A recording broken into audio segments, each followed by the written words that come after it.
बिस्मिल्लाहिर्रहमानिर्रहीम। पाकिस्तान में corona emergency की वजह से लॉकडाउन है, तमाम कारोबार बंद हैं। ये वक्त एक आजमाइश का है, अपने रब को राज़ी करने का है, उससे माफ़ी मांगने का है और उन लोगों की मदद करने का है जिन्हें इस वक्त आपकी और हमारी ज़रूरत है। हमारे वो मज़दूर और दिहाड़ीदार लोग जिनके घरों के चूल्हे उनकी रोज़ाना की मज़दूरी से जलते थे, इस वक्त घरों में बैठे हैं। इनके बच्चों और इनकी फैमिलीज़ को राशन और खुराक की अशद ज़रूरत है। अल्हम्दुलिल्लाह अमीर बेगम वेलफेयर ट्रस्ट पिछले 14 दिन से कोरोना एमरजेंसी रिलीफ पैकेज के लिए दिन रात काम कर रहा है। आपकी मदद से अब तक 700 फैमिलीज़ तक राशन पहुंचा चुके हैं, लेकिन अभी बहुत ज़्यादा काम करने की ज़रूरत है।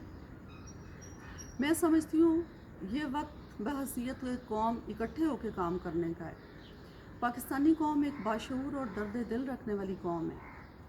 मैं इस मौके पे उन तमाम इदारों को, उन मुखय्यर हज़रात को, उन इंडिविजुअल्स को खराज तहसीन पेश करती हूँ जो अपने घरों में बैठ के रिलीफ के लिए काम कर रहे हैं। मैं उन तमाम मुखय्यर हज़रात का शुक्रिया अदा करना चाहती हूँ जो मुश्किल की इस घड़ी में पाकिस्तानी बहन भाइयों की मदद के लिए अमीर बेगम वेलफेयर ट्रस्ट का साथ दे रहे हैं। हमारे वॉलंटियर्स दिन रात काम कर रहे हैं। हमारी हेल्पलाइन और फेसबुक पेज पे तमाम इंफॉर्मेशन मौजूद है जो बेनिफिशरीज़ के लिए और डोनर्स के लिए रिक्वायर्ड है।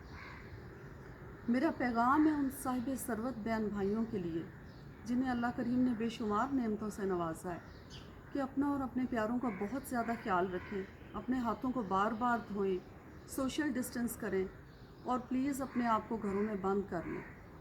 लेकिन फुर्सत के इन लम्हात में उन लोगों के बारे में ज़रूर सोचें जिन्हें आपकी और हमारी मदद की ज़रूरत है। ये वक्त तो गुज़र जाएगा, लेकिन शायद अपने रब को राज़ी करने का ऐसा मौका फिर ना मिले। मेरी अल्लाह ताला से दुआ है कि वो हमारे गुनाहों को माफ़ फरमा दे और अपने प्यारे महबूब हज़रत मोहम्मद सल्लल्लाहु अलैहि वसल्लम के सदक़े में दुनिया पे रहम फरमा दे और अपने घर के दरवाज़े और अपने महबूब के दर अक़दस को मुसलमानों के लिए खोल दे। आमीन सुम्मा आमीन।